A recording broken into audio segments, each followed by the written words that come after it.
To access free topic sheets, worksheets, or to book an online class, visit ilearneasy.co.uk. Should hence and why be used together in a sentence? The short answer is no, they shouldn't. Hence means for this reason, as a result, or therefore.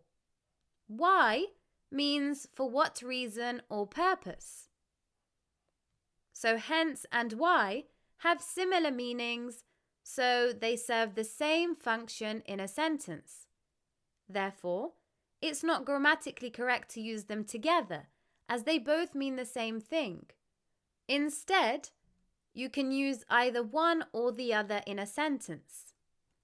So rather than saying, I like cake, hence why I eat it, you can either say, I like cake, hence I eat it, or you can say, I like cake, that's why I eat it.